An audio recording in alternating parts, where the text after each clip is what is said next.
Welcome to the Jordan B. Peterson podcast, season 4, episode 24. This episode was actually done for my podcast, so it's a conversation between my dad and Russell Peters and me. The video form of the podcast is available on the Michaela Peterson podcast on YouTube, and there are clips on my dad's channel. This episode was recorded in March. If you don't know who Russell Peters is, he's a comedian, actor, and producer. We spoke about politically incorrect humor, stand-up, acting, travel, working during the pandemic, universally funny truths, spontaneous action, the personality of a comedian, and more. I'm a huge fan of Russell Peters. I think he's hilarious. This episode is brought to you by Public Goods. Public Goods is an online store for essential items that are super high quality. Everything from coffee to toilet paper, shampoo, pet food. It's designed specifically for people who care about the quality of their products. Public Goods searches the globe to find clean, healthy, eco-friendly, and innovative products. I like how clean and simple the packaging and the labeling of the products are. The products are very minimalist and clean. I've tried their bamboo toothbrush, shampoo. Anyway, they ethically source and obsessively develop each of their products to be free of unhealthy ingredients and harmful additives still common in drug and grocery store items. They're committed to making their products healthy and safe for humans, animals, and the environment. Public Goods plants one tree for every order placed and incorporates sustainability into every part of the company. You can join hundreds of thousands of others who have switched to their new everything store. And right now, you receive $15 off your first Public Goods order with no minimum purchase. They're so confident that you'll love their products and come back again that they're giving you $15 to spend on your first purchase. Just go to publicgoods.com/Michaela or use code Michaela at checkout.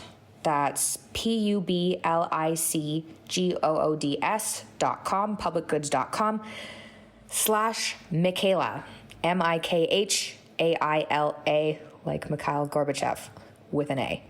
And that's to receive $15 off your first order with no minimum purchase. I hope you guys enjoy this episode.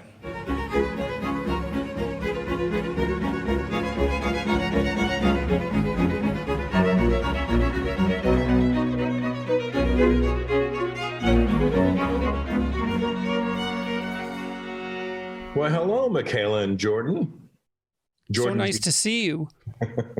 What is the B? Barent. Barent. Wow. Yes. It means bear, you know. No, in Ontario. Yeah.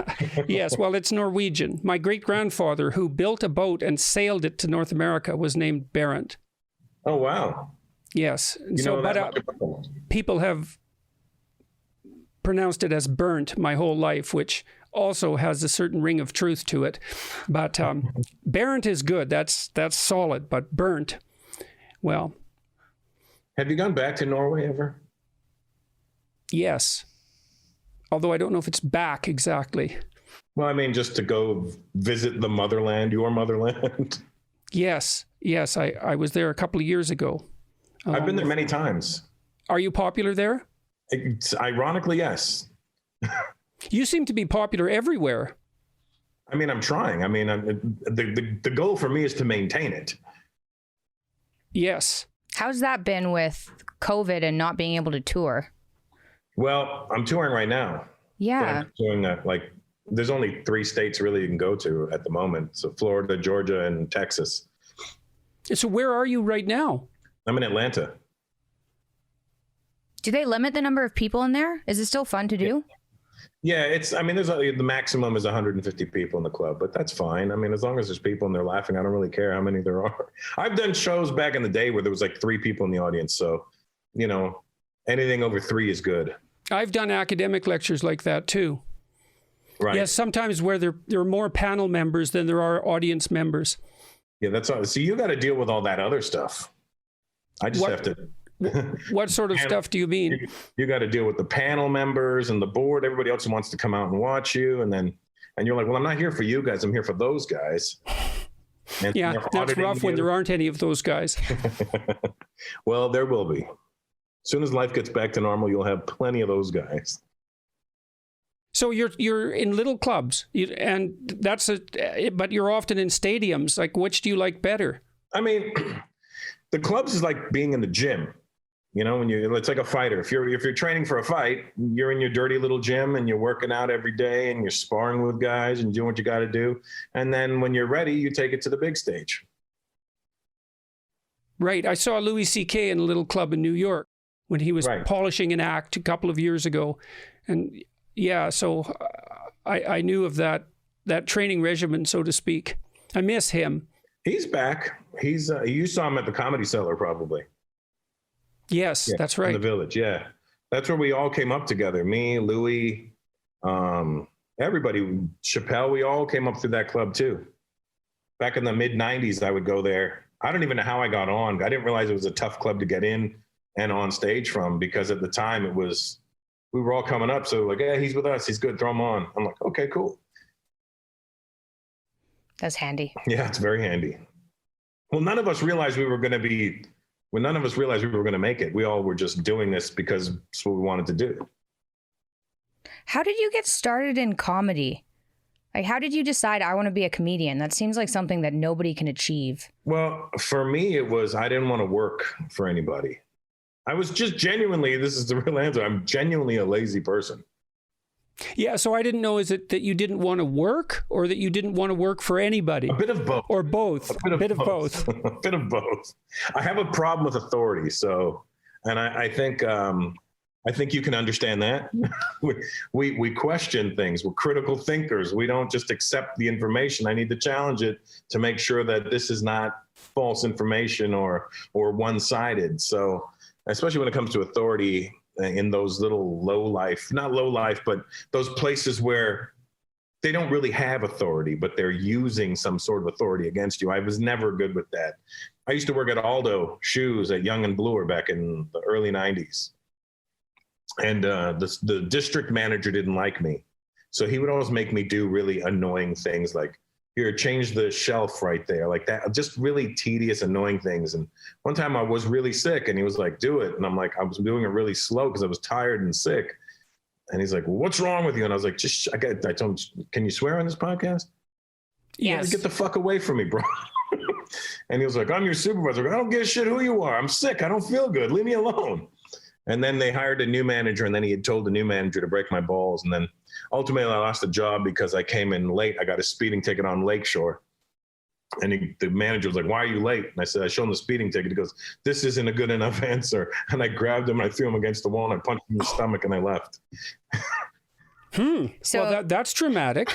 I mean, I just gotten a ticket and I was irritated already. I didn't have money.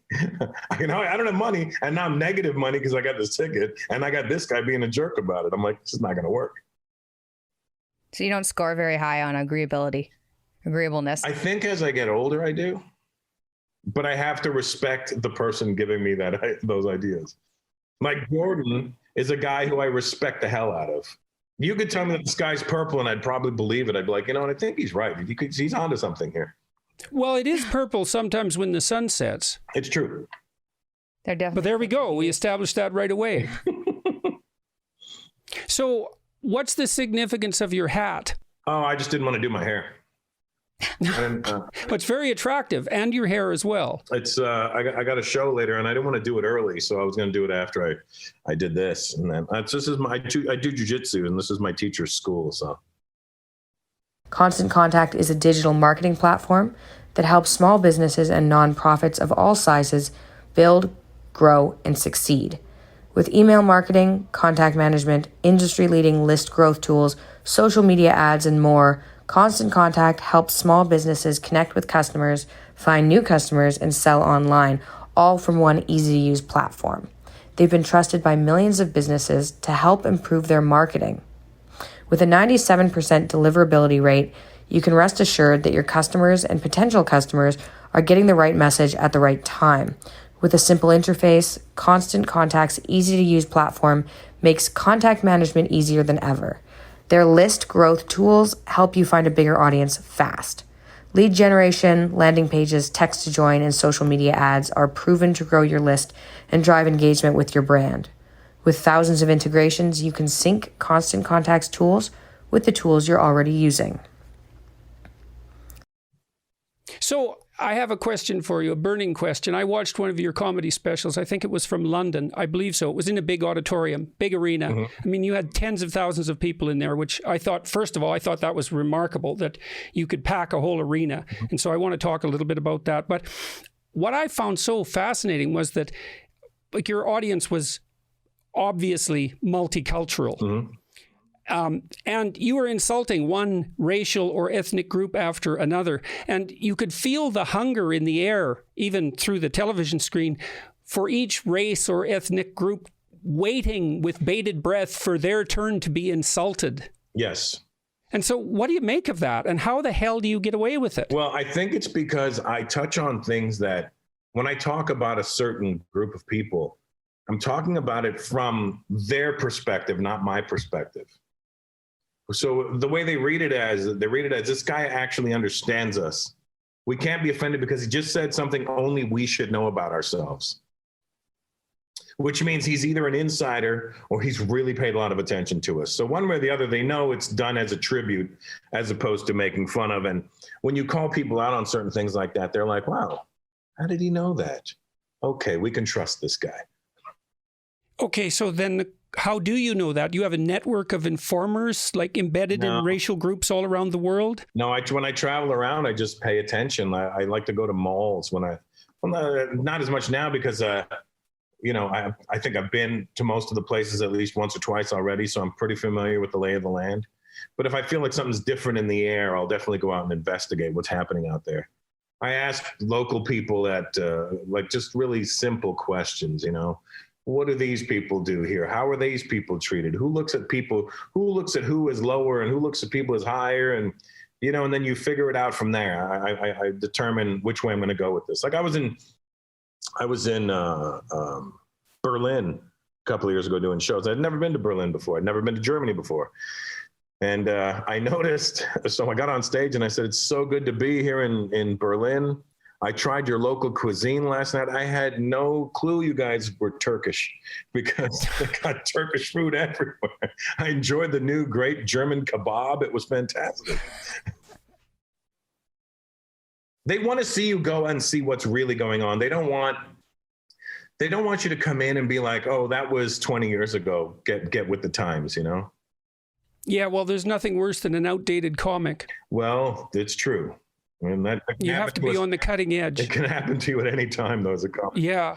Yeah. Well, I also think it seemed to me that, you're giving people credit by assuming that they can laugh at themselves, right? I mean, that's the hallmark of a pretty well-developed character, the ability to laugh at yourself. And I had some experience with this when I first became reasonably well-known.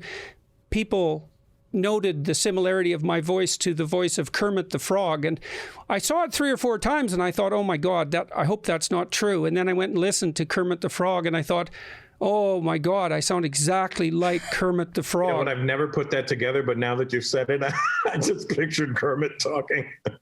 Yes, it's really terrible. And the guy who plays Saul on Better Call Saul. Oh, Bob Odenkirk? Yes, apparently I sound like him too. But anyways, many people made much of my similarity with Kermit, and then there was a whole Pepe the Frog thing and hundreds of memes, and they were good-hearted. But I noticed that there was a testing behind it. If you make fun of someone and they react badly to it, then you've got some insight into the negative parts of their character. And if you make fun of them and you allow them to laugh at themselves, then you're speaking to the part of them that can transcend their own prejudice and their own narrow-mindedness. And I really felt that in the auditorium, that it was such a relief for your audience to be a place where everybody could make fun of everyone else and no one had to be afraid about it. And it was all capped off by that strange phenomenon that seems so distinctly human, that capacity to laugh, which is completely incomprehensible. Well, for me, right away when you talk to somebody by their body language, the tone of their voice and the way they look at you. Like I've been doing this for 32 years now. So for me, it's when I talk to them, I can gauge which way they're taking this information. And then I could see if they want to go left on you and you're like, no, just stay with me. I got you. I can ring them back in. But sometimes you know, get guys, it's usually younger guys that have a bit of an attitude about it. They think they're cool and they also think they know things. And that's when my fatherly instinct kicks in. I go, shut up, kid. Listen, I'm talking right now, you know? Were you always funny? Not peculiar, but funny. I was a bit of both. You know, it's funny. Like, were you a class clown? No, the class clown is the loud, popular kid. He's kind of the jerk. The comedian is the one sitting at the back of the class, elbowing the guy beside him, going, look at this fucking idiot. You know, the class clown will do whatever it takes to get a laugh. He'll put on a skirt, but he's usually the popular guy, which is why everyone's laughing. Comedian's the one making fun of him. I was not as popular as the class clowns, and the class clowns were never funny to me. I was like, oh, you suck, dude. You know, and it would be the guy beside me who would enjoy it, or you know, there was some girls that were really smart beside me too, who would understand my way of looking at it. I've heard, this is just something that I want to throw out before I forget about it. I've heard you have some sort of microdosing business. Yeah, I'm the CCO of a microdosing company out of Toronto, Red Light Holland. So we've got, it's legal now in the Netherlands, and it's about to be legal in Canada. It's also about to be legal. It's about to be legal in some of the states. So we're getting ready for this little boom, and it's good for many, many things. I can't make any medical claims on it, but it's been known to help people, treat people with depression, PTSD. It's definitely a mood enhancer. It's definitely not a downer. Sadly, I've yet to try it. You have yet to try it? I've yet to try it because I can't get it. I have to go to the Netherlands to give it a shot, you know, but soon enough. Joe Rogan. This is microdosing with what? Mushrooms. Yeah. And you said that's about to become legal in Canada? I think it's not far away. I would say somewhere in the next couple of years, it should become legal. There are companies now. I know that there's a company in BC that it's somewhat legal, or it's not that illegal, something to microdose. So there are companies I've seen that will say, this is for microdosing, but here's 3 grams, which... Right. It's up to you. I mean, look, it's kind of like drinking, you know, we suggest you have 1 drink, but, you know, people are sometimes going to abuse it. But I think hopefully we get past that, because I don't think it really is meant to help you on a day-to-day basis. It's almost, I guess, in the essence, almost like a multivitamin, you know, but on a much higher level. I think it'll be good for investing. I know that when weed took off here. Definitely good for investing. Yeah, and so I've been keeping an eye on these things, so I was interested to see that you... Want to be involved, Jordan? I hesitate to say yes. I mean, you know, well, I'll give you the guy's information, and you can contact him if you choose to.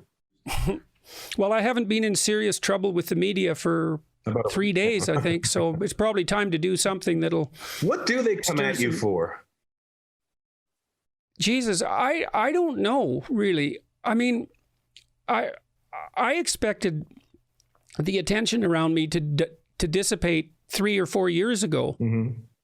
And for some reason, it doesn't stop. And I can't figure it out, really. I think maybe it's because the media types, I mean, some of them have supported me, don't get me wrong, but they can't really figure me out, because what I'm doing isn't really political. It's psychological, and I am a clinical psychologist. I've been writing these books to help people. There's other reasons as well. They have to make everything political, and I don't quite fit that mold, and so I don't think they know what to do with me. And they want to put you in a box. Yes, and then bury the box, and then burn the ground, and then salt the earth. They want you to say, I'm left or I'm right. And you're like, listen, I'm neither. I'm watching both sides and making my own decisions. That's how I see you. I don't know if that's true or not, but I see you in a very similar, not that we're on equal footing, but I see you in the same way I see things. It's not, I don't pick a team here. I'm just watching both sides and trying to figure out where the fuck is the truth. Well, I hope that's what I'm doing. That's how I read it. So thank you. I appreciate that. If they're not getting that, that means they're not smart enough to get you. Therefore, they shouldn't be got.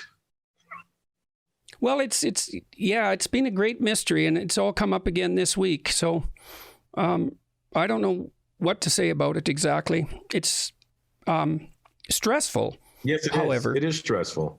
Mm-hmm. But I mean, their problem with you is that you're very articulate and you enunciate well, and they can't handle that because they're trying to push you into a corner to make you to sweat and hopefully hope that you fall apart. And I'm like, it's not a facade, guys. That's really who this guy is.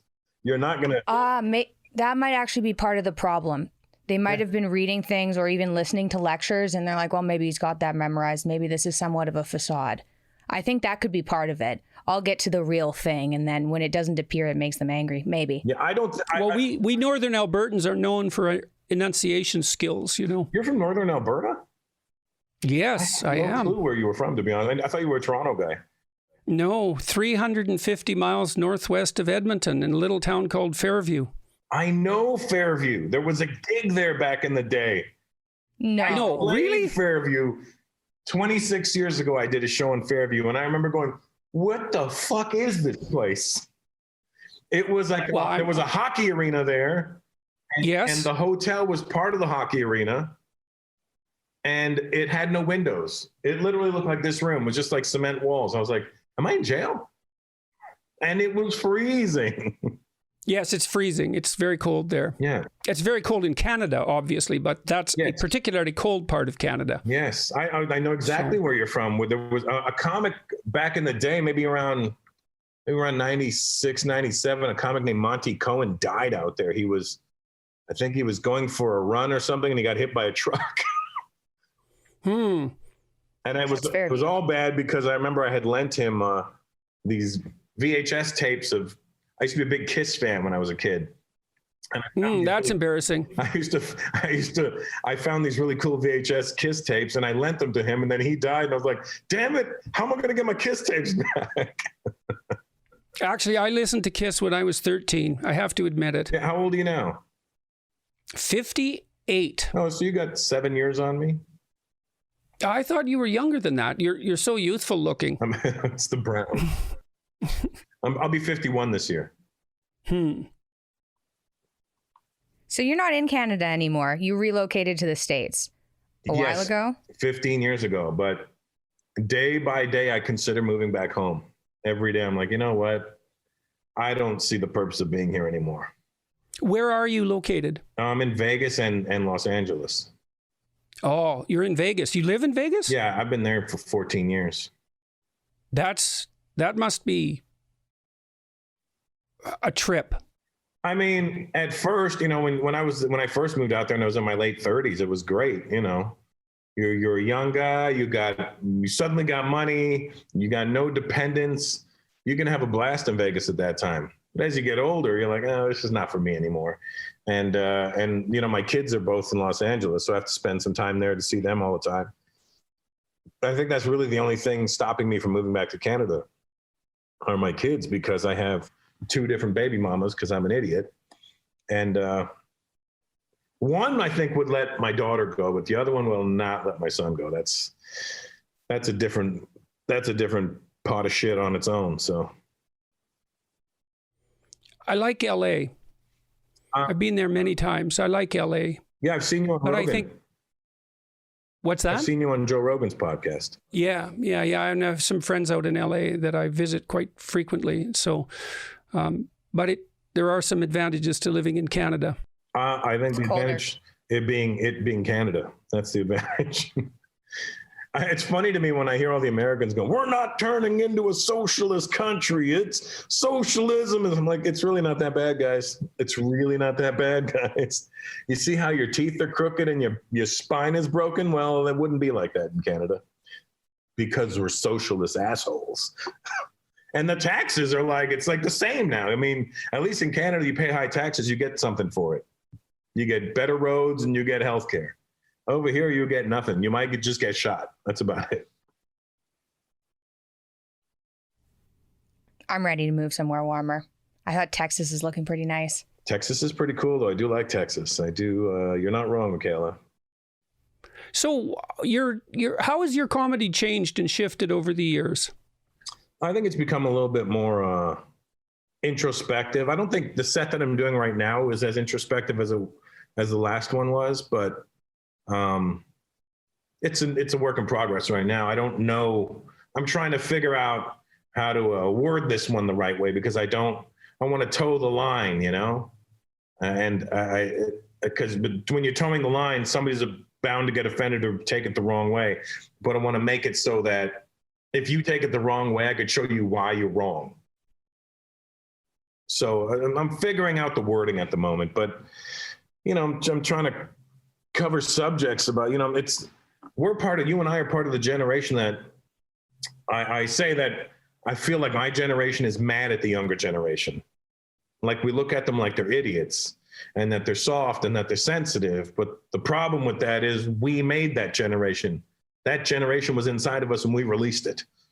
So I'm trying to figure out the wording behind all of this, because I want to make it, you know, that, you know, you understand that I recognize that we're mad at you, but I also recognize that I can't stop myself from being mad at you. Well, I think every generation tends to think that the up-and-coming generation is softer. Absolutely. Listen, I know my parents thought the same thing, and I bring that up as well. You know, every time I said, you know, my dad, when he would hit me, he would tell me how much less of a beating this was than he got.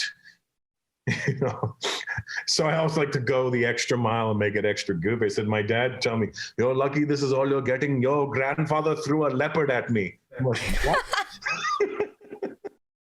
Where'd he get a leopard? It was India. They were everywhere. Have you had to tone things down in comedy?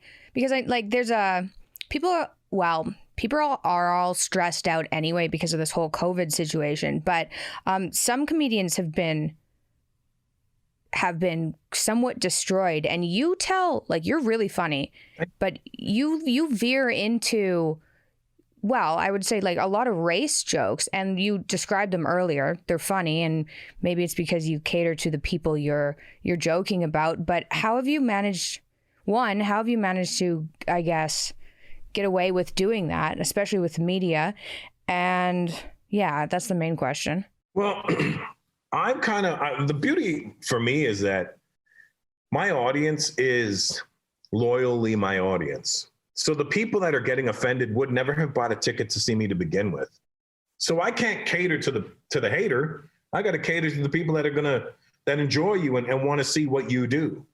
It's like if your dad just started to change his tune all of a sudden because he got influenced by the people telling him he should watch what he says. You know, that would make you untrue to yourself and untrue to your people. And then you'll have literally nobody, because the haters aren't going to accept you ever.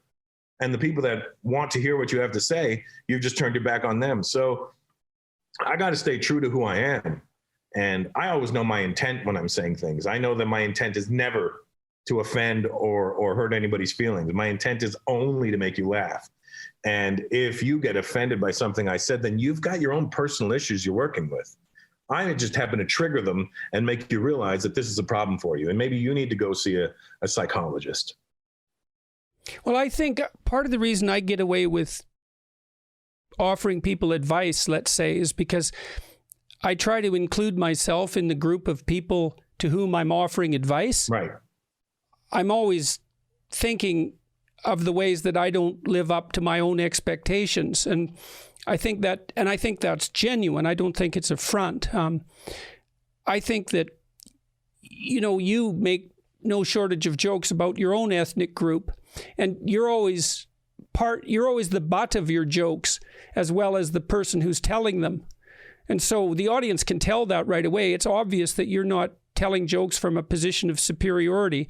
It's more like, well, look, guys, you know, we're all idiots. Yes. We are each idiots in our own particular ways, ethnicity included, and here's some of the foibles. But, you know, let's not forget that it's universal truth that we're all fools. Yeah, I think that's basically how I approach it, because, yeah, in my head, there's nobody above and there's nobody below. We're all on the same playing field. You know, there's people you admire, and then there's people that whatever. But to me, it's all literally, we're all on the exact same playing field. I talk to kings and queens and and world leaders, and I talk to them the exact same way I talk to my friends. Maybe a little bit more respectful, but I don't fawn over them, so to speak. I'm not like, yes, sir. Oh, what can I do? I'm like, oh, shut the fuck up. Listen, dude.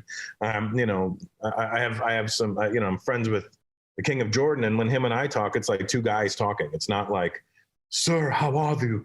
Oh, have you been pleased, sir? You know, it's none of that. It's just like, hey, Ab, what's going on, buddy? You know, it's really cool to have these kinds of, to be able to be privileged enough to get to have these, to be put in these situations. And then it's even more of a privilege to be able to act normal with them. Well, it's one of the advantages to being, I would say, an artist, although comedians are funny forms of artists, but I still think you belong in that category. You're sort of outside the traditional hierarchies. I mean, artists are always outside the traditional hierarchies. That gives you a kind of freedom that no one else has. It means also that you have a very risky lifestyle. Yeah. I mean, I can't imagine how many failed comics there are for every successful one, but it has to be hundreds and perhaps thousands. I don't imagine that there's more than maybe 40 people, 50 people in North America at any time making a living as a comic. Maybe it's more than that, but it wouldn't be a lot more.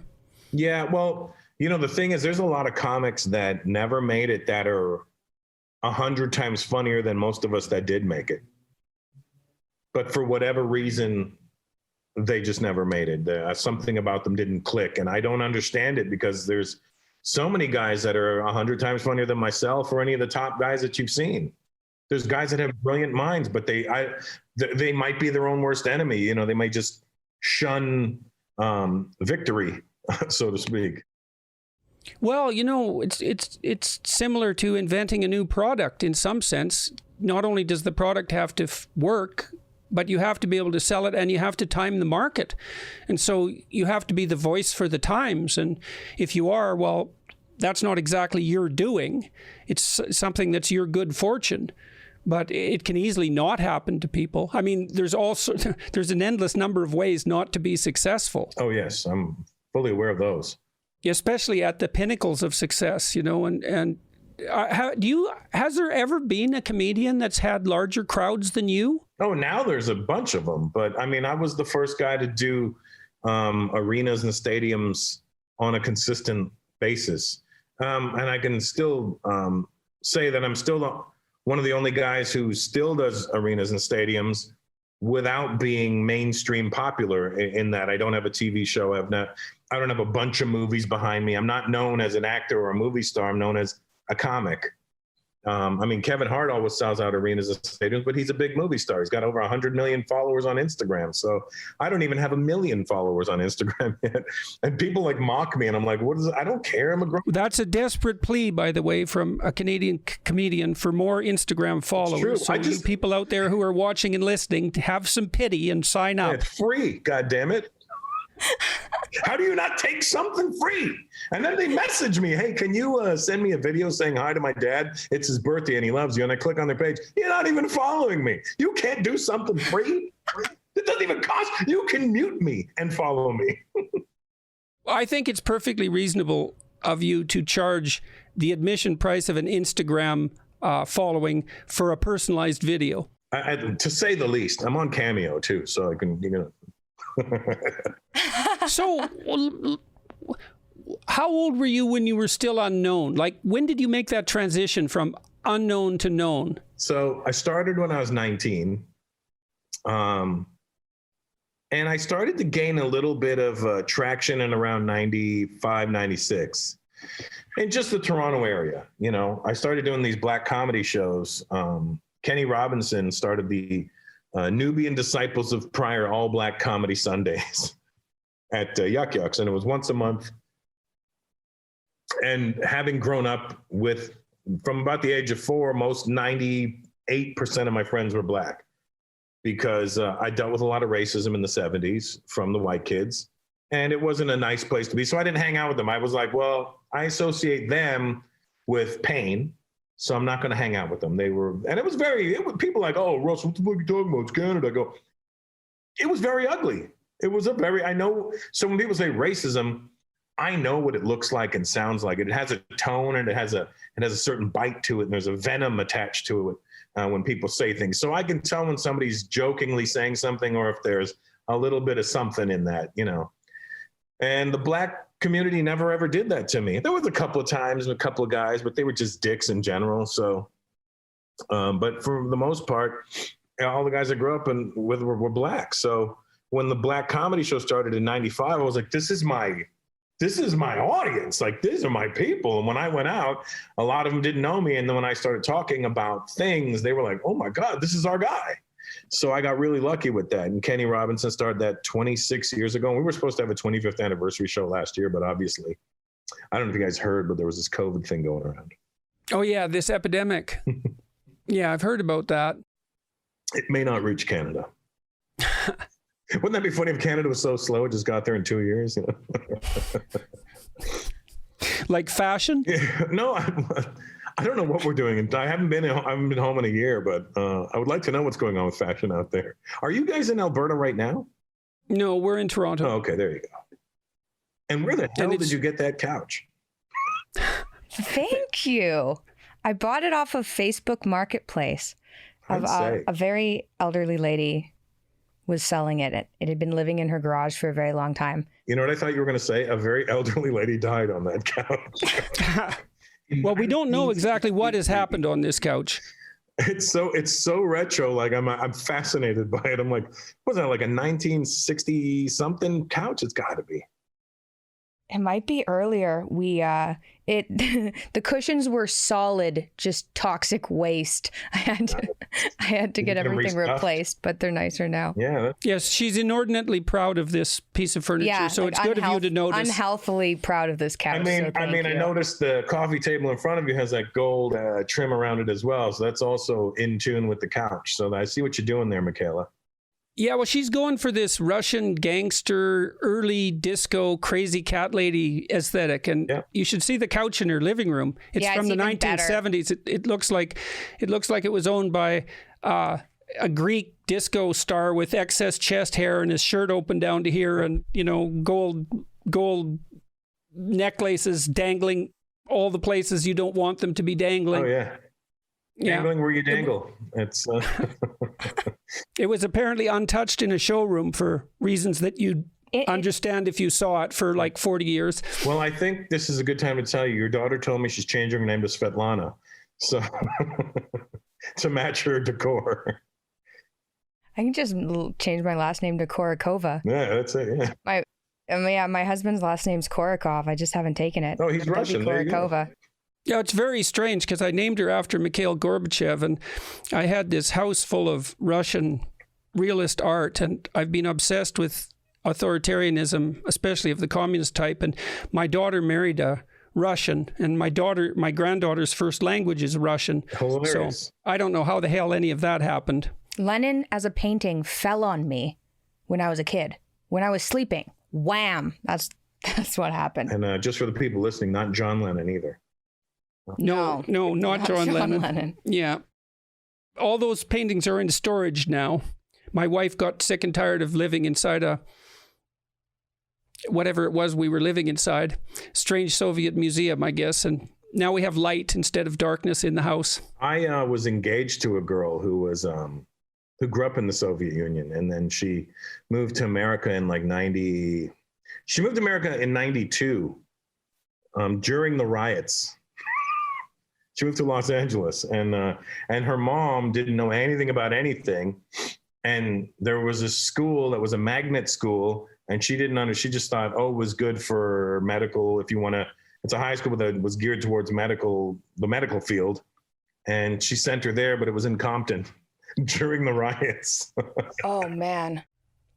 Yes, you have to know your geography if you're going to go to an American city. Yes, yeah, but it was pretty funny because she was like, I didn't even notice. She was like, I just came from Georgia. I didn't notice. Yeah. So you started to get popular in the mid-90s, you said. And when did you make the transition? So locally, I was becoming popular. I was becoming popular locally in Toronto. And so people would know who I was. And it was strictly mostly in the Black community at that time.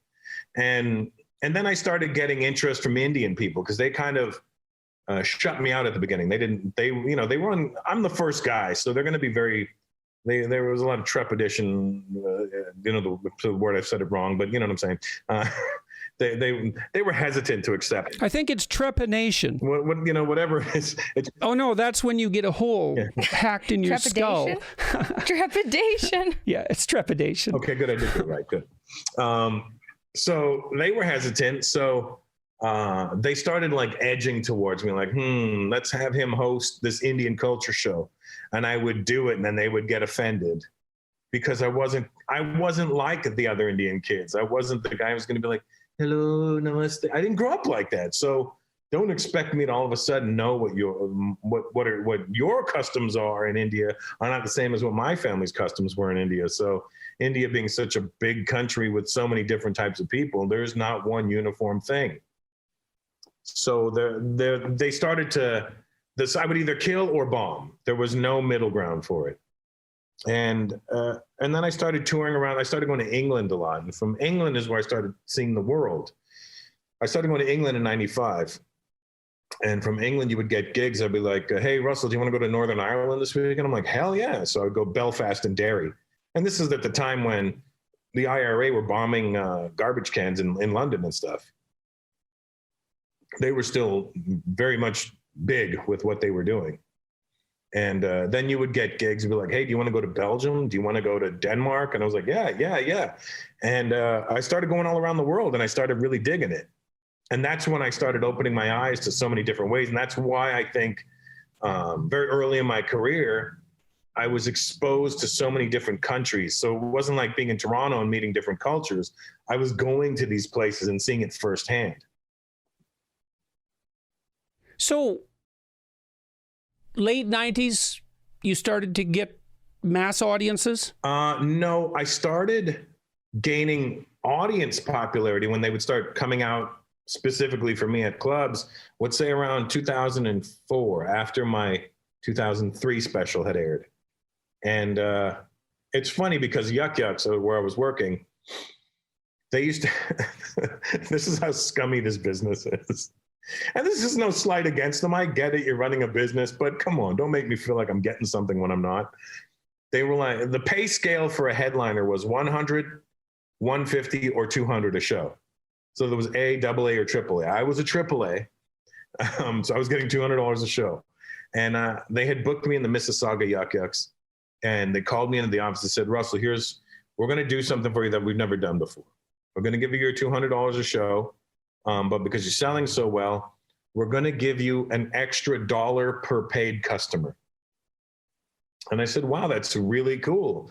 They were like, is that cool? I go, that's fantastic. Sure, great. And the ticket price was $17. Well, I get to the club. Didn't they raise the price to $20? So they got one, they got two. Yeah, well, then you were rolling in money at that point, obviously. Rolling in the dough. I think I pulled out $8,000 for the weekend, which at the time was a lot of money. Yeah. Like nobody's pulled this much out of Yuck Yucks.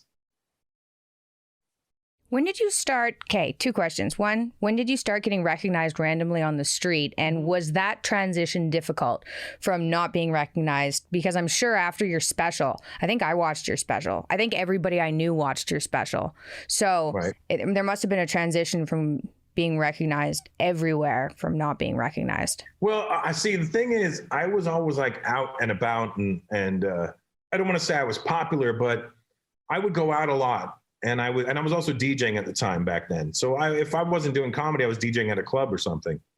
So I always knew like the club scene, and that's really the only place you could really become popular. There was no social media back then, so either you were inside or you were outside. So I knew the bouncers, the owners, and I didn't drink at the time, so they never had to worry about me coming to their club and getting drunk and starting problems. I was a sober guy till I was about 31, and so I always knew how to get into clubs free. So it kind of felt like I was already popular because there'd be a line. I'd walk up like, hey, Russell, come on in. Who's with you? And it was kind of always a cool feeling. So people saw that and then would talk to you in the club. Hey, man, I saw you talking about, the bouncer, and you become friends with all these different people. So when it started happening to me, it just started happening to me more and more frequently is what happened. So it never really came out of nowhere, it just built. And I'm one of those guys who loves people. So when people come and talk to me, my security guys always get annoyed because I stand and talk to a person. I don't go, thank you so much, keep it moving. I'm like, hey, what do you do? What's your name? I genuinely want to know about the person. If you're being nice enough to come and say hi to me, the least I could do is be nice enough to have a conversation. Yeah, well, it's such an unbelievable stroke of good fortune to have perfect strangers like you. Yeah, that's what I say. Oh man, it could be a lot worse. Oh yeah, yeah, and I'm not the guy you want to come up with an attitude with, because I'm like, oh, we're gonna have a problem here, pal. And so, if you go out now, just for a random stroll down the street, how likely are you to be recognized? In California? Well, you got to tell us about different places. In Los Angeles, there's celebrities everywhere all the time. So then it becomes who's the bigger celebrity in the room at that point. And I geek out when I see celebs sometimes. I go, holy shit, that's blah, blah, blah. Yeah, I was in Montreal. I was in Montreal at just about 86, I guess, something like that, when I just started graduate school. So I just come from Northern Alberta. And I was walking across Sherbrooke Street, just south of McGill University, and Pierre Trudeau walked across the crosswalk, and we were the only two people on the street. And I went, holy shit, it's Trudeau. Was he still prime minister then? No, he wasn't at that point. But I was, I know the starstruck feeling, and that just erupted out of me in a fit of stupidity. And I've always been, mortified as a consequence of it. And I've said the dumbest things to people. The worst thing is when you get in this business and you have nobody. You're the first guy in your entire family bloodline to have ever jumped in this business. And then you're the first Indian kid. You got all these things in your head and you don't understand how this industry works if you've never been around it. So I look at other people and how they navigate and I go, well, that's because that guy's dad was blah, blah, blah. They know how to move nice and fluidly. I stop and look at everything because I'm still stunned by the situations I'm in. And I remember years ago, it must have been 25 years ago at Montreal, Just for Laughs, somebody said, hey, that's the girl that books David Letterman. And she was a very unattractive woman. Let me just say that, a very unattractive woman. Anyway, so they said, you should go be nice to her. So, maybe she puts you on Letterman. And I'm like, okay. And I'm only 96. I'm only been in the business 7 years. You have no business talking to people if you've been in the business less than 10 years, you have no business doing anything that should involve that as far as I'm concerned. So we're at this midnight party and everyone's dancing and there's a free buffet and everything. And I see her at the buffet and I happen to be at the buffet and I know who she is, but I'm trying to play like I don't. So I don't know why I thought this would be funny or clever or witty. It was none of the above. I just went, wow, you must be important. She goes, why do you say that? I said, because all the pretty girls are out there acting like idiots.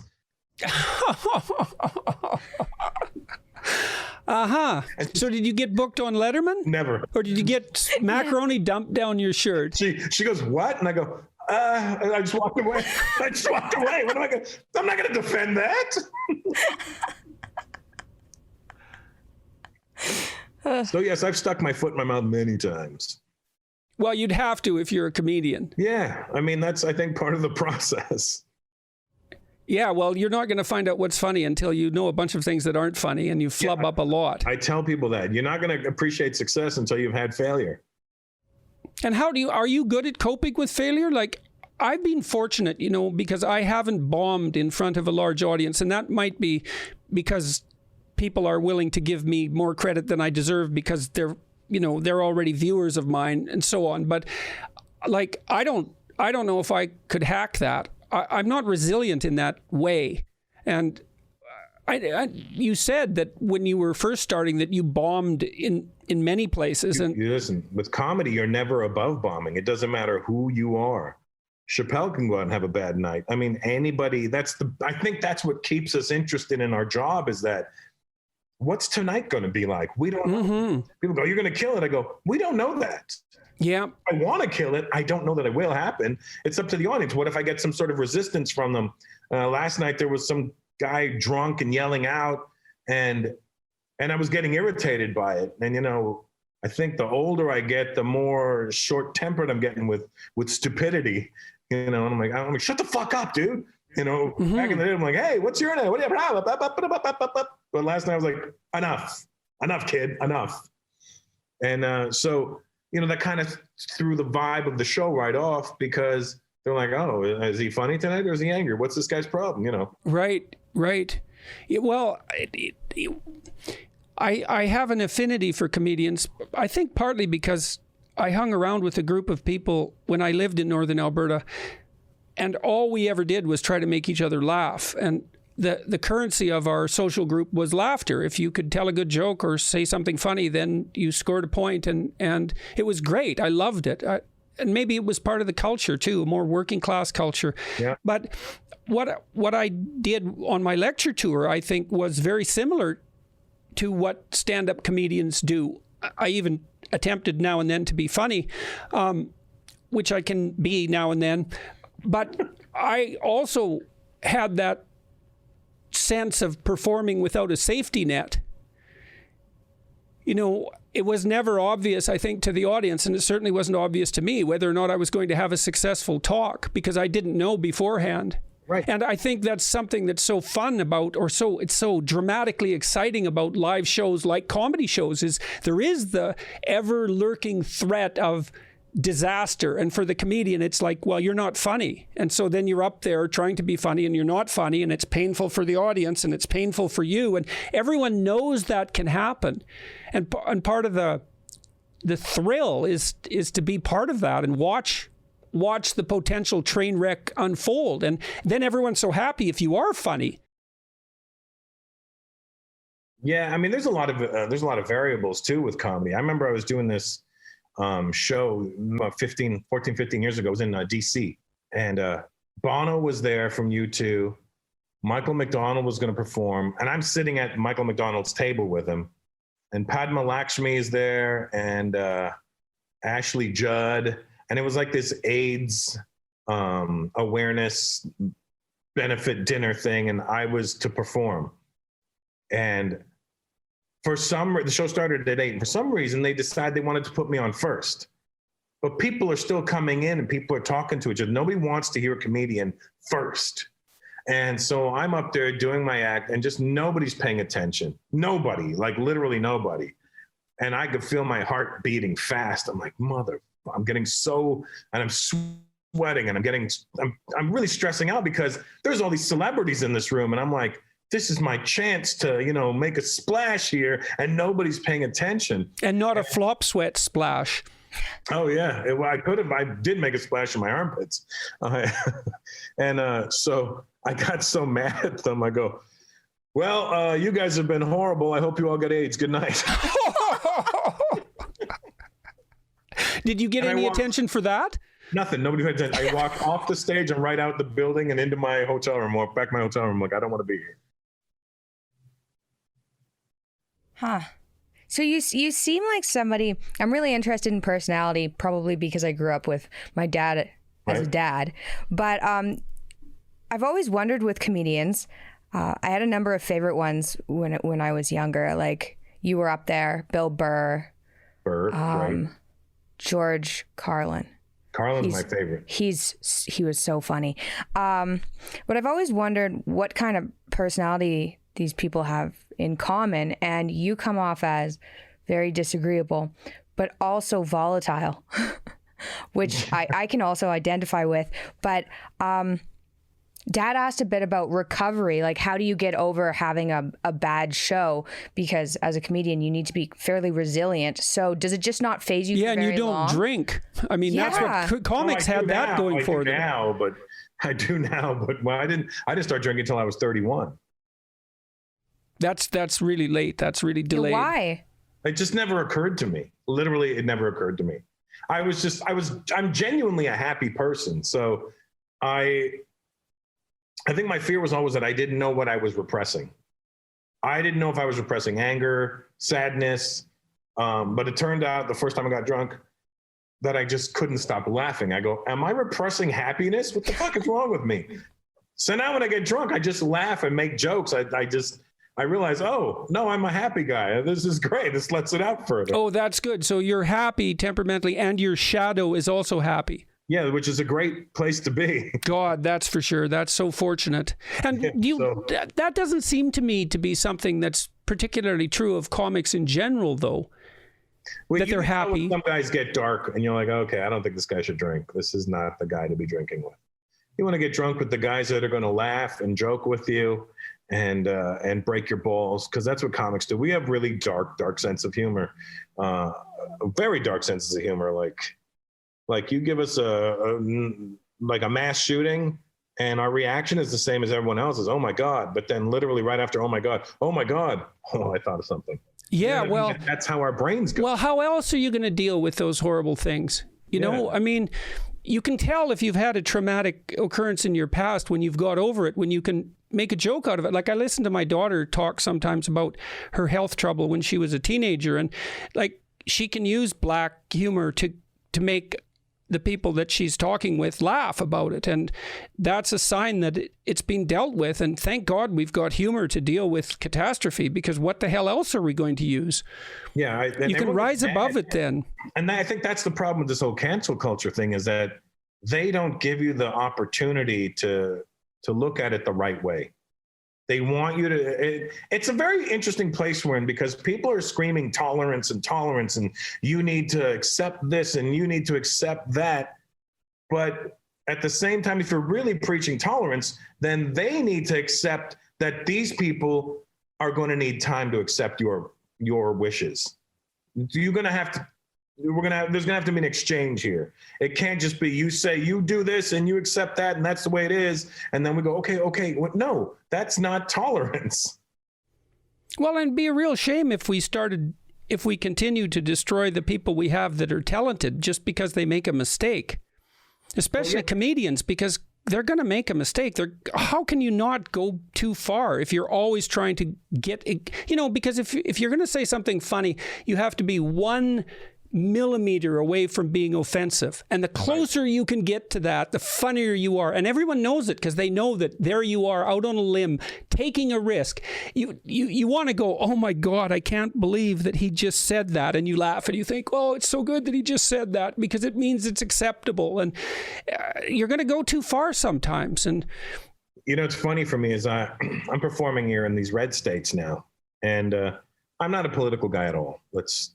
I don't understand politics. I don't understand either side.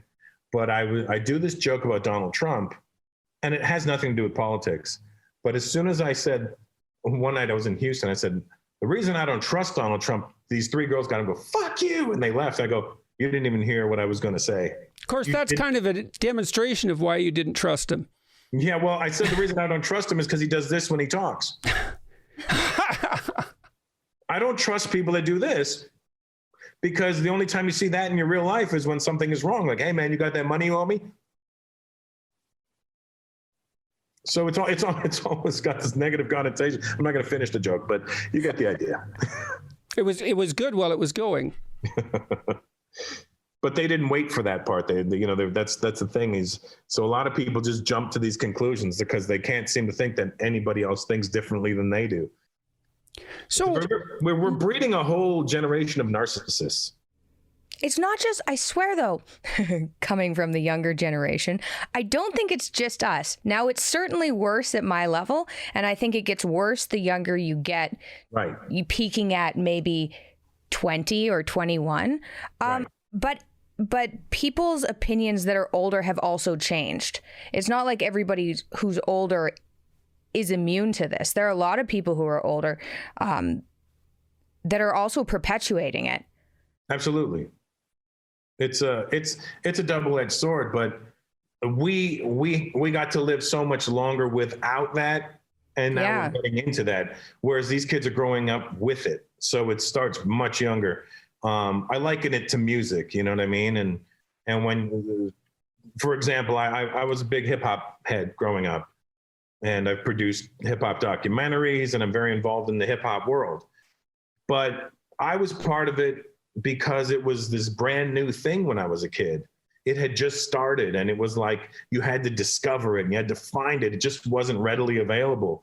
And I think that's something like with the punk rock scene and the new wave scene. Everything was so new when I was a kid that we were all trying to figure it out and grow with it. So I always say that hip hop gave me my attitude and my way of thinking and the reason I am the being I am today.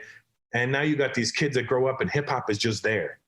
So it's not something they ever discovered. It was just there. And that's why it got watered down to what it is now.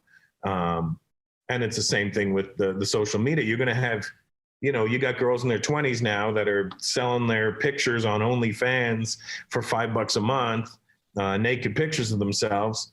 And then it's going to trickle down to like kids in their early teens now that are going to be skinning themselves out on Instagram. And that's where the parents need to step in and go, that's not the kid I'm raising. Spoken like a true old man. It's true.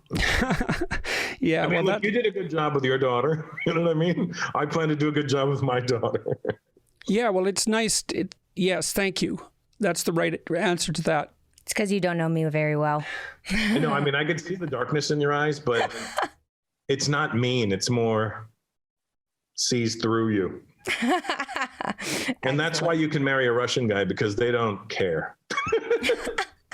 I will take what you have and I will double down on it. I watched today, because I hadn't seen this, but you have this Russian skit about cocktail, which we enjoyed. But you've managed to mimic the Eastern European laugh. I was like, how is he laughing in Russian? So it was, you know what it was? You know how I wrote that joke? When I was engaged to that girl from the USSR, we were laying in bed and she was talking to her mom on the phone. She's like, and she hung up and I looked at her and I go, oh, she goes, what are you doing? I go, I'm speaking Russian. She goes, like you're talking backwards. And I go, bam, there it is. That's the joke right there. And I wrote the joke that day. Yeah, speaking backwards. So you must have spent a fair bit of time thinking about, or perhaps not, maybe you just make people laugh, but laughter's always been a real mystery to me. If you watch little tiny kids, even 8 months or 9 months old, they already have a sense of humor. Yes, those are natural emotions, crying and laughter. Those are really your only two genuine emotions. Yeah, and there isn't something that's obviously similar to that among animals, and yet it appears really, really early among human beings. But it's really difficult to get a handle on. The best I've been able to do is that we laugh when we have the opportunity to sort of spontaneously transcend our own limitations. Right. As adults. Well, maybe even children see that is when someone falls down and then gets up and they're okay. They'll laugh. Oh, yeah. Listen, people falling down is my favorite. It's a never-ending source of humor. It is I can still remember to this day being 6 years old and walking home from school with my brother. And we used to have to cross this creek. And the creek was like this. And so you would run down, hop the creek, and run up. You would just use your momentum to go. And it was 1976. So my brother's wearing big shit kickers. Remember those? 1976, the big heels and the big platform. Oh yeah, I was 5'2". I had 6-inch platform shoes. Yeah, which I regularly fell off of. Yeah, absolutely. But you were 5'8" by then. Yes, and that was a big difference. I used to have to sit on 3 phone books to drive my car. How tall are you now? Oh, 5'2".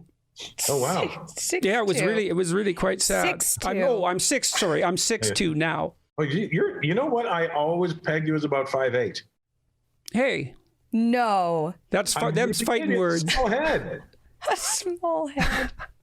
No, 6. And then I'm looking at you, and you read as tall, Michaela. So I'm like, thank you. He's got a very tall daughter for a short guy. 6'2". I didn't know you were 6'2". You could obviously see my inner shortness. Yeah, it's your shortness of breath. Yeah, it reminds me of a psychiatric syndrome that I coined once, short fucker syndrome. Short fucker syndrome. That is a great term. Yeah, I'm fighting to have that included in the diagnostic manuals.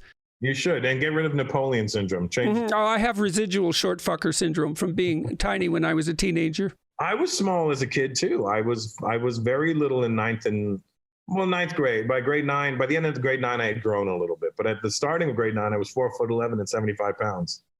Oh yeah, that's familiar territory, I would say. And then I had a huge spurt by grade 10, and I was somewhere around 5'7", 5'7", 5'8", and then by grade 12, I'm 5'11" now. I'm like, I don't know what happened, but it all worked out in the end. So why do you think people laugh? What is it that we find funny, and why do we do it? I don't know why people laugh, but I know that people need to laugh. It's something you really need to do for yourself. And, for me, the challenge when I get on stage is when I'll look for the one person who's not laughing, and I won't target them directly, but I'll be watching them in the corner of my eye, and I'll see what kind of moves their body a little bit. And then I'll go down that road until I see them laugh. And then I'm like, okay, my job's done. That's a good idea. That's a really that's good interesting idea. Because when I'm talking to an audience, I never talk to the audience. I always pick one person. No, I don't pick the same person for the whole talk, because that tends to make people very uncomfortable. But I'm always talking to an identifiable person whom I'm looking at, and because then I can see reflected in that person the degree to which my words are working. And I do watch, as you just pointed out, I watch the way the person moves, and I watch the way their eyes are turning, and I listen to the audience as well, because what you want, especially if you've got a grip on the audience, is for there not to be rustling and sounds. You want it to be quiet, and then everyone's focused. Yeah, and if you could see their eyes dart, the minute their eyes dart, something's gone on. What's going on here? Your eyes aren't looking at me right now. Well, what are you thinking about? I can see it when somebody was thinking about going to the bathroom, because I'll be talking to them and then I'll notice them and I'm like, I'll even say to them, you got to go to the bathroom? I'm like, yeah, but I'm scared you're going to make fun of me. And I'm like, no, go to the bathroom. Jesus, I'm not, you're not a hostage. I'm sure people appreciate that. Yeah, I especially do when women have to go to the bathroom, because women are like, I don't want you to make fun of me. I'm like, I'm not going to make fun of you. Go to the bathroom. With a guy, it's a lot easier because I don't care about them. Women, you got to be a little bit more sensitive and a little bit more understanding. So when you have a show, you're paying attention to the audience. I'm making assumptions, but you have a body of material sort of at hand. Mm-hmm. Now, do you have a completely prepared show, or do you, because you said you're paying attention to the audience members, how do you do what you do? What's your method? I know what I'm opening with, and I know what I'm closing with. Okay. And I know what's going to go in the middle. But you got to fill an hour, and opening is about 5 minutes, closing is about 5 minutes, and the middle is about 5 minutes. So I've got another 45 minutes to make up for in there. And it'll just come to me while I'm talking to you, because I'll talk to you and I'll ask a question. It'll trigger something else, which will lead me to something else. Funny enough, I have this kid opening for me this weekend. He was in the audience in Tampa 2 weeks ago. He's a big bodybuilder guy, huge, a massive human. And I walked on stage, and as soon as I saw him, I go, what the fuck is that? I said, when they said build that wall, they meant an actual wall, not you. And I was making fun of him. And I said, what do you do? And he goes, I am bodybuilder. And I go, oh, no. I said, I am comedian. And I go, oh, great. This guy's being a jerk, right? And he had an accent. And where are you from? He's from Switzerland. And I was like, but you don't look Swiss. Your skin is a little too not Swiss. And he was, well, my parents are from Turkey. And I go, okay. So I start getting into that. I go, you're not Swiss. You're the Alps. Making fun of him about the size. And then I ask him again a little later. So what do you do for a living? He goes, I do comedy. And I'm like, I could see it in his face. He wasn't lying. So I said, all right, on the next show, I'm putting you on for 5 minutes. Cut to the next show, I put him on for 5 minutes. This guy kills. And I'm like, what? So I said, hey, man, that was really good. If I'm going to be in Atlanta, if you want to come down, you can do some time on my shows. So he flew down, and he's here doing shows this weekend. I don't know the purpose of telling you that was, but he has an accent. I think the reason is he has an accent, a genuine, natural accent. And he's this giant bodybuilder guy. So when he's talking about Americans and talking about how fat they are and stuff, it doesn't come across as offensive. It comes across that they look at it, they hear it, and they go, because he's like, well, people ask me, how did you get so big? He goes, I put the cheeseburger down, bro. It's just, he's just really being frank, but it's hilarious to watch because he knows he's being funny, but I don't think he understands why it's funny. Well, that you touched on something else that's really interesting too, because comedians are often funniest when they're telling the truth. Yes. Right. And they what comedians seem to do is they speak the things that the audience is thinking, but won't say or aren't willing to say. Right. And I mean, that's why I suppose there were jesters in the king's court, because the jester was a fool. And so he was beneath contempt, but that meant that he could actually tell the truth. Right. And comedians are always doing that. And so I think that's actually a bellwether for the health of a society, is if a society can tolerate comedians, then it's still in pretty good shape. Yeah, when they turn on us, I'm like, I don't know what's happening. Or we really get confused. Like, what are you turning on us for? Turn on the other people lying to you. Don't turn on the people telling you the truth. And like they say, the truth is like poetry, and everybody hates poetry. Do you feel that, I mean, do you think our society has in fact changed so that it's, I mean, so, there are comedians who won't play on university campuses anymore. I know I won't. You will. I won't. You won't. I avoid them. They don't even call me anymore, so I'm pretty grateful for that. But I don't need that. I don't need to be policed by somebody who doesn't really understand the world. Okay, so you have seen that change. I've seen it change. I mean, I never had to deal with it on a firsthand basis. I have a lot of friends who have dealt with that. And I even told my agent won't even entertain a university request. They're like, nope, no thank you. That's so sad. How are those people going to be funny? Oh, they're going to be funny. They'll be funny elsewhere. Yeah, but they're supposed to be purposefully funny, not accidentally funny. Who, the comics or the people? The people who aren't being exposed to the comedians. Well, I mean, look, the way we look at it is it's a free world we're living in. So if you want to go see comedy, go to the club or go to a concert or something. But we're not going to bring it to you, to your house, if you're going to tell us how to do it. Are you as enthralled by the business as you always have been? I'm a little disenchanted with aspects of it, because I think I'm a very genuine person, and I try to be as real as I possibly can. And if I say I'm your friend, whether you're up or you're down, it doesn't matter to me. And I tend to become friends with people after their shine is gone, so that way it doesn't look like I was there for the ride. I want it to be like, like a lot of my friends are old rappers that I used to have posters of on my wall as a kid. They're not living that great. They don't have a lot of money, but these are guys I admired very much, and we hang out all the time. We have a great time. Same thing with comics, who I think are my friends, but I see how this industry is. People are, for lack of a better term, dick writers. And I see them all patting it. We all follow each other, but I see their page and I see who's commenting on who and who's liking. And I look on my page, like, none of these guys. I go, but if something popped off tomorrow with, like, I became the hot guy in the media, it was like Russell Peters, every one of those people will be messaging me. And I'm like, I see you already. So don't let it happen to you. I don't ever want to be like those people. So I always tell people there's no friends in this business. Well, I suppose it's a cliche in some sense, but I suppose that one of the dangers of becoming well known is that it isn't always obvious why people are associating with you. Right.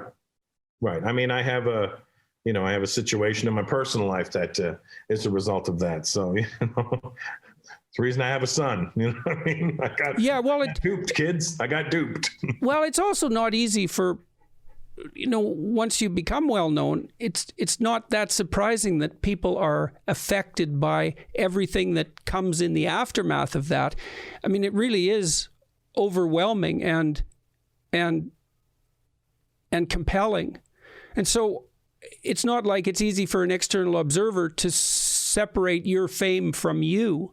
Right. Especially if they're not familiar with that world. They don't know what you went through to get to where you are. They don't know what your upbringing was. They don't know what kind of household you grew up in. I think, especially in America, because the Indian community in America is the highest.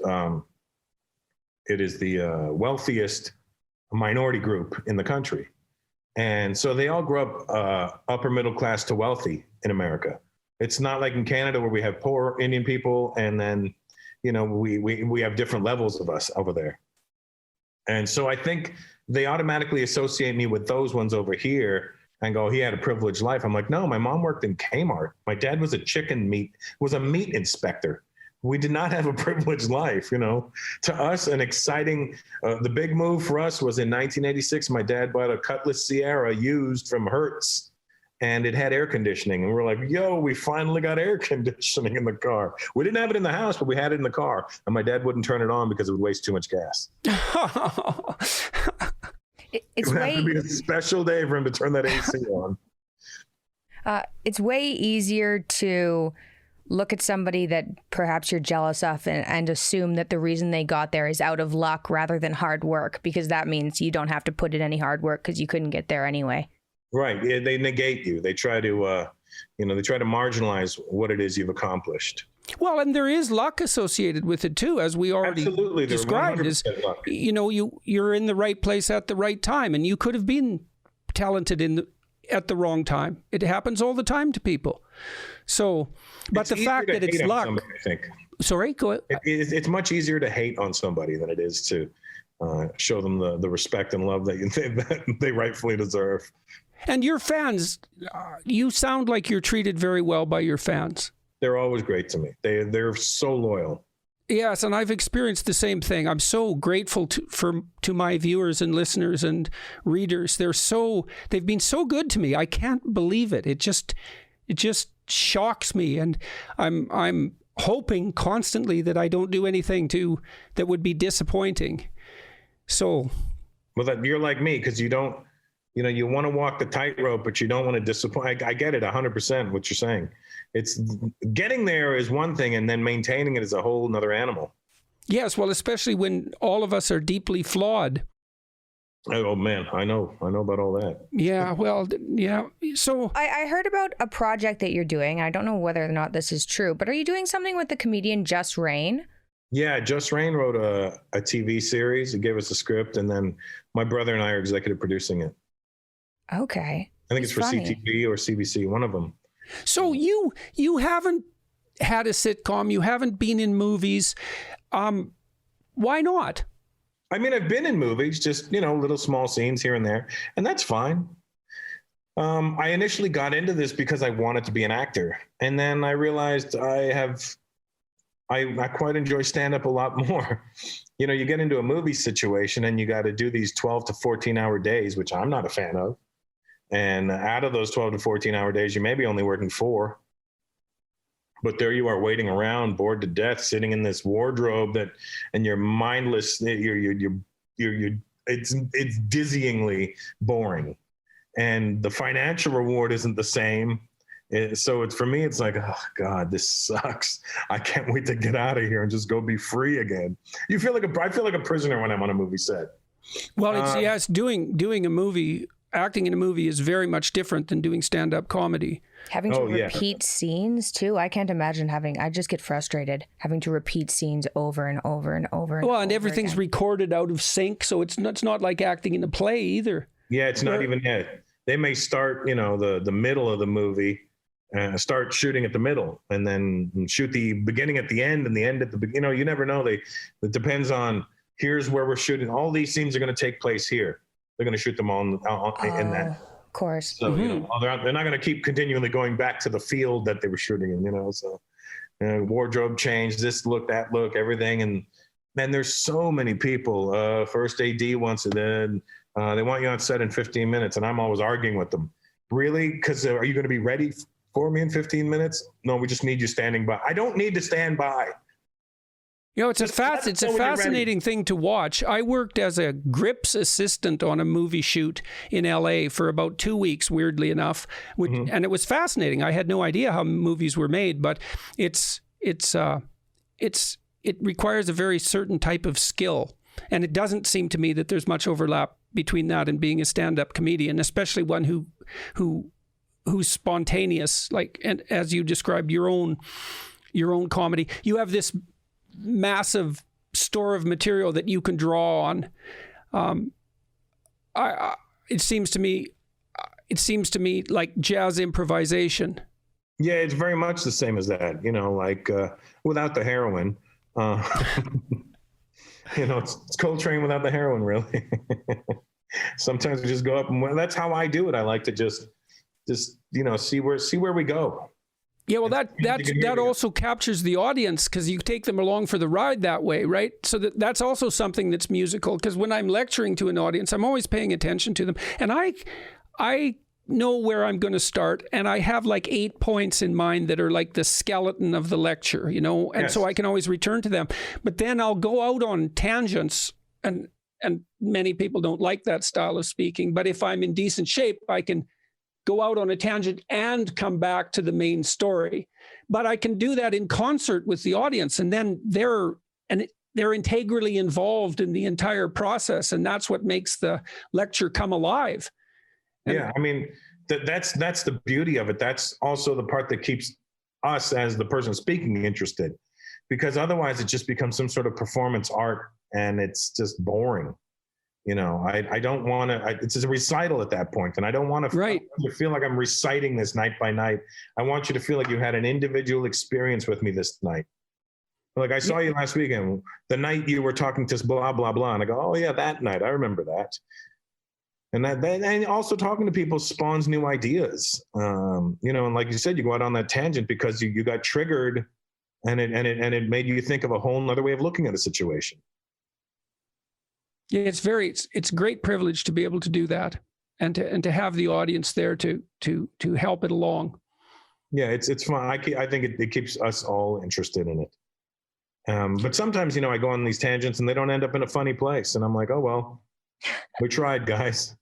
And then I'll go into something I know is going to work, but sometimes it doesn't go the way we want it to. So what's in the future for you? I don't know. That's what I get for asking a cliched question. Yeah, I mean, who knows what's in the future? What do you want to be in the future for you? Like, what are you hoping for? Just listen, after the past year we've had, I just want what was normal again to be. I don't like watching movies and seeing like an audience scene, or like, I'm like, remember that? I don't want that to become a memory. I want that to go back to reality. Yeah, no kidding. It's all those things we took for granted. Yeah, literally. And it's just, I think it's their way of ringing us back in, or, reining us back in. All right, guys, here. We're going to take these things away from you. But remember, we took everything away. We're only going to take a little bit away now. But they still wanted to take these things away from us. And I don't understand the purpose of it. But whatever will be, I suppose. If that's the plan, I think it'll backfire. I mean, after the Spanish flu, didn't they have the Roaring 20s? Like, it seems like we're mimicking that. Everybody's going to go, like, I am anyway, going to go insane after this lockdown, being an extroverted person. And be like, I think there'll be a boom in nightlife. So if this is trying to keep us under control, I don't know if that's a good way to do it. I mean, we hope it goes back. I mean, listen, Atlanta's wide open. I've been going to the cigar lounge every night after the shows. Oh my God. Yeah. Well, it's quite distressing to walk down Queen Street in Toronto right now. Mm-hmm. Yeah. Queen Street, for everybody who doesn't know, it's kind of the cool commercial district of Toronto. There's many of them, but it's perhaps the main one. And you walk down Queen Street and every fourth or fifth store is boarded up. And you think of all these people who've poured their lives into these beautiful little boutiques and restaurants, and they're all, suffering dreadfully away. And it was so good that we had them. And God, I hope they come back. I can't see how people are making it through all of this, being shut down for so long. A lot of people aren't. Yeah, I think the majority of them are not making it through this. And in LA, especially, it's the same thing. You drive down Ventura Boulevard, and I would say one in every 3 shops is closed, like done. Yeah, well, in those little businesses, they take a lot of work to open, and a lot of work to maintain, and a lot of capital, and it affects everybody on every level. It's not like, the landlords are taking a beating because the people renting their space can't pay their rent. And then they have to, I don't understand their purpose of forcing them out. Well, I don't know why you're forcing them out. I mean, you're not going to get any more money from them that way. You're just going to, so there's a lot of panic happening. And I don't like to see that kind of uncontrolled panic in the world. It bothers me. Yeah, well, we are in a situation where pretty much every decision that people make is a bad one. Yeah, and it's all arbitrary. So people are like, oh, you shouldn't do this, you shouldn't do that. Well, no, they're doing it here and they're not doing it there. And, you're not socially distancing. Well, I'm in a place where they don't do that. So which laws do I follow right now? Do I follow where I'm at, or do I follow where I'm from or where I'm going? I don't understand. Yeah. Hopefully it ends soon. We were in Belgrade and it was completely open. It was absurd. We were there. It was completely open. People wear their masks under their chin or on their arm. Yeah. Right. That's just Belgrade. And then we got back here and it was like right now we're completely locked down. Mm-hmm. So it's pretty depressing, but it's weird to go some places in the world and be open and then go to other places and be completely shut down. It's a very weird situation. I hope it ends soon. Yeah, my mom is in LA right now, and I got her the shot already. So she's going to get her second shot, I think, in a couple of weeks. But then one of my friends called me from Toronto, was like, hey, when your mom comes home, she's going to have to quarantine in a hotel. And I'm like, why? She lives by herself. Can't she go to her house? Like, I don't know. They're saying that she can't. And I'm like, but she lives by herself in a house. Yeah. There's nobody around her. She should be able to go to her house. And she's got the certificate saying she's been immunized. I mean, is there no fucking concession for things? You get tested. You get tested to get on the plane. So you have to test negative. That I don't mind. I mean, I can get that. I understand that to a certain degree. But even if you test negative and have the vaccine, you have to quarantine for 3 days to get your test results in Canada. You're not allowed to leave your room. They give you the sandwich and water. There's pictures online of this room. You get brought there by the police, and the halls are monitored by guards. And then you go home for the rest of your 14-day quarantine, even though you have a negative test and are possibly vaccinated. Yeah, I can't let my 80-year-old mother be treated like that. I'm not going to allow that. I'm just going to keep her until their sanity comes back. Yeah, well, the politicians can't keep up with the continually changing circumstances. So it's very sad. So you're on a tour? You have these 3 states you can go to? I have these 3 states I can go to, and I see other dates coming up in March. I think Utah and Indiana, something in Pennsylvania. So it's opening up slowly but surely. And I'm only taking the work because I'm going broke sitting at home. I've already had to downsize a lot. I cut a lot of people off my payroll. I had to sell my house and move to a smaller house. And I mean, it's not a woe is me situation, because it's not like I moved from one house to the ghetto. I moved from 12,000 square feet to 8,000 square feet. Oh, whoop-de-doo. You know what I mean? So it's not like I'm suffering, but it does hurt on a certain level. I worked so hard to get to that, and then I have to move backwards. But whatever, it is what it is. And you also start to figure out what was necessary and what was not necessary. I got rid of 3 or 4 cars. I didn't need that many cars. And I realize now, why the fuck was I wasting my money on all these cars? I sold some watches. I was getting rid of things. I was just like, these are things that don't matter. And I realize now what matters. And I'm like, okay, I got the 1 house. I got 2 cars. I'm good to go. Yes. And actually you need 0 watches, because I suspect you probably have a phone. Yeah, but I like watches. Yeah, I like watches too. I have one. So what are you wearing today there, Jordan? I'm wearing an Omega. Nice. So you're a practical guy. Was it Omega that asked me? I was asked to be a spokesperson for Omega watches. Well, that's not a bad deal at all. Then. Me and Daniel Craig.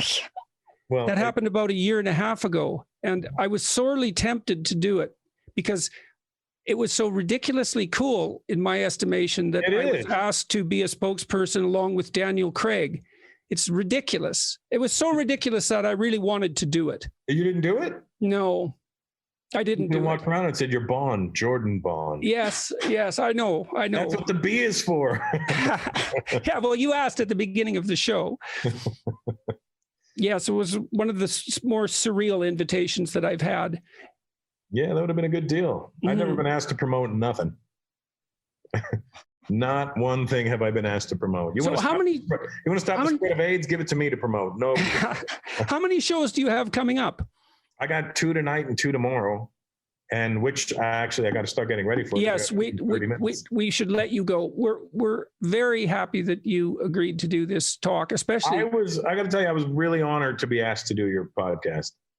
Did you see my question in your Instagram? I didn't. I got so many. People are so excited. But did you know that I watch all of your dad's videos on YouTube? I'm going to find that and screenshot it and save it as my screensaver. Well, I'm pleased as well that you're not you didn't have any qualms about appearing with me, because that has been a problem for people. No, I call my brother. My brother's like, he's awesome. That's amazing. Well, say hi to him for me. Oh yeah, he lives in Oakville, so he's going to see this when it comes out. That's cool. Where can people find you if they want to find you or get more information about your shows? Russell Peters, at Russell Peters on Instagram, or you can go to russellpeters.com. Oh yes, and subscribe to Russell on Instagram, please. Yes, and YouTube. You can go to my YouTube channel. I have over 1 million followers. I'm happy about that because that's a little bit better for me. But and then I have my new podcast coming out soon. It's called Culturally Canceled. When is it starting? I've already recorded 6 episodes, and I think it's going to start in March, if I'm not mistaken. Good luck with that. Well, let us know around March too, and I'll tweet it out and all of that. Yes, and if you find yourself in Los Angeles, I would love to have you on. That would be really fun. I've the interviews that I've enjoyed the most have always been with comedians. Yeah, I mean, I would pair us up with another comedian too, so we just make it really ridiculous. That would be really good. You want to wrap up there, kiddo? No, I don't have much to say. That was fun. Thanks, Michaela. Starstruck. That was very fun. So thank you. Thank you. And thank you, Jordan. Thanks for doing what you do, both of you. And look at this kid you raised. Give yourself a pat on the back. Hey, thanks a lot. And thanks for all the humor, man. Thank you. It's so much appreciated. It's so wonderful to be able to laugh. And take care of your health for me, please, would you? We need you. You can't go anywhere. We need you. Thank you, Russell. That's very, very kind of you. Extremely necessary. Thank you, sir. It was a pleasure meeting you. I hope we can meet in person. Absolutely. 100%. Bye, guys.